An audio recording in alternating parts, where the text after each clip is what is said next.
Hello, this is Mr. Mac.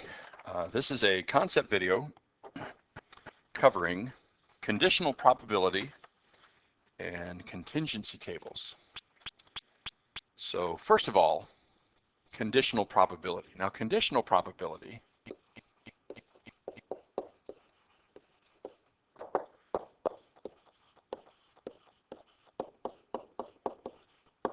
looks something like this. The probability of A given B. And we read that in that way, the probability of A given B. There's a formula for that. The probability of A given B is equal to the probability of A intersect B over the probability of B. In other words, on the top, we put the number of ways, or the probability that both A and B occur. And on the bottom, we put the probability that B occurs. Now, if you were to look at a Venn diagram, let's say we have an event A and it overlaps with an event B, then the probability that both A and B occur would be this region right here.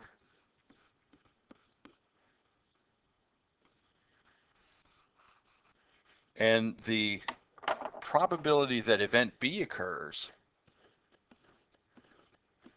would be this region right here, the green shaded region. So to figure a conditional probability, you'd have to find the probability that both event A and event B occurs, and then divide that by the probability that event B has occurred. And that gives you the probability that A occurred, knowing or given that B occurred. Now, one of the ways to do conditional probability is to do a contingency table. And so I'd like to propose a problem here and take you through developing a contingency table. So let's see, contingency table and conditional probability. A certain disease, or there's a test for a certain disease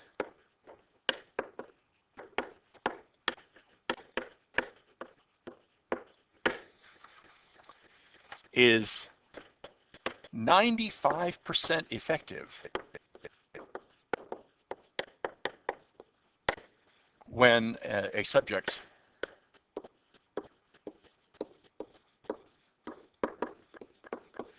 has the disease.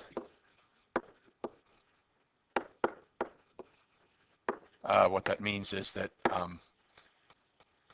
if somebody has the disease and they take this test, 95% of the time it will tell them they have the disease. 5% of the time it will tell them they don't have the disease. However,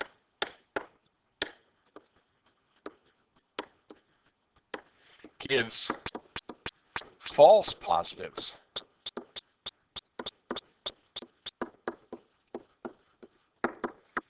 for 10% of those tested of, I can do this,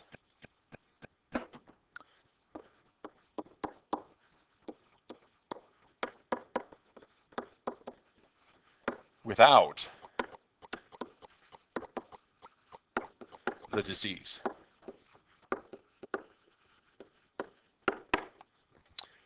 In a certain population,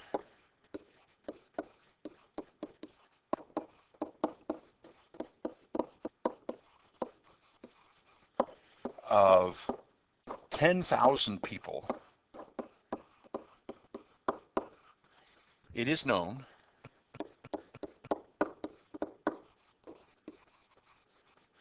that 0.5% actually have the disease.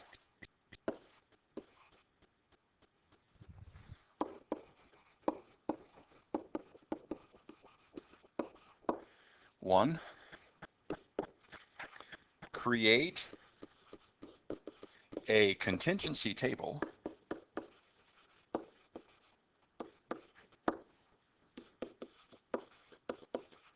and 2, compute the probability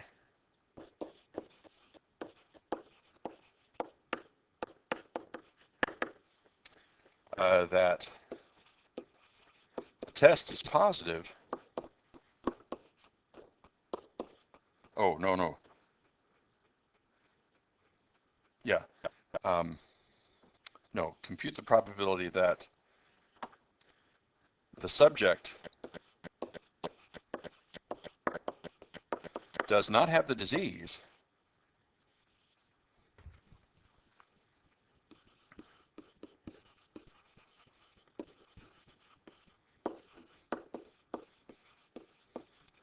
given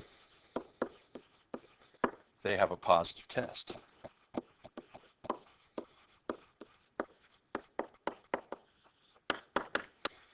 Okay. Let's actually go to entire page here. There we go. Now, first of all, the contingency table. We've got we've got a column that's going to say they have the disease, and one where they don't have the disease.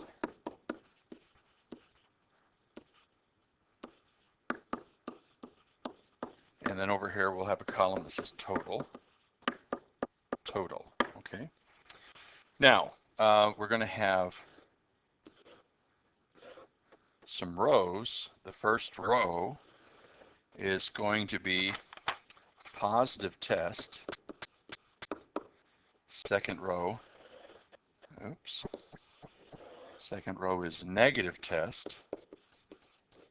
And the third row is going to be, again, total. All right. Now, we've got 10,000 people. Of the 10,000 people, 0.005 of them have the disease, and 0.95 of those will show a positive test. So if we use the calculator, we have 10,000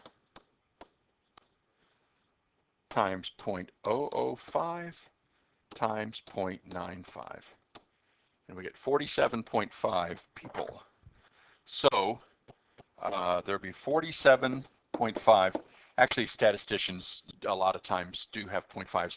So we'll say 45% of the people have the disease and have a positive test. Okay, now for have the disease and don't have a positive test, that's going to be 10,000 times 0.005 times 0.05, and that gives us 2.5 people. And so when we add those together, we get 50.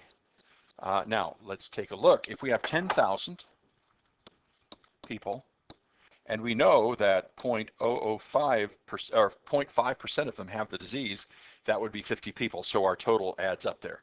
Now, if they don't have the disease, I'm going to erase this part now. If they don't have the disease, then we have 10,000 people times 0.995 times, now, if they don't have the disease but do have a positive test, we get a positive test at 10% of the time, so times 0.1. So we get 10,000 times 0.995 times 0.1. So we get 995 people who don't have the disease still get a positive test. Now, 10,000 people times 0.995, they don't have the disease, and they get a negative test, that's 0.9, we get 8,955 8,955 people. Now when we add 8,955 plus 995, we get 9,950 people. Okay, now it's obvious that the total row, if we go across, 50 plus 9950 is 10,000, which makes sense. Now we've got 47.5 plus 995 gives us a total of 1,042.5. That's a 2 there, 1,042.5. Total positive tests, and then 2.5 plus 8,955 is 8,957.5. Negative tests. So now 8,957.5 plus 1,042.5 gives us a total of 10,000. So our columns add up. So this is the contingency table for this disease and this test. Now, the second question is compute the probability the subject does not have the disease given they have a positive test. So first of all, we ask ourselves, how many on the top, how many have a positive test and don't have the disease? Okay, so don't have the disease is the second column. Positive test is the first one. We've got 995. So we have 995 on the top. And how many, the question, what's the probability that the subject does not have the disease given a positive test? Now the positive test total is 1,042.5. So the probability that someone doesn't have the disease given this test told them that they did is 995 divide 1042.5, which is 95.4%.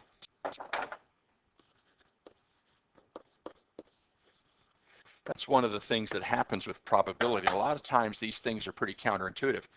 But in this particular case, because there's such a small portion of the society that actually has the disease and such a large portion that doesn't, that 10% inaccuracy on false positives greatly skews the data. So if you had this test done and the doctor said, well, it said that you have the disease, there's still almost a 95, there's more than a 95% chance that you don't have the disease. So that is conditional probability and contingency tables. And we're done.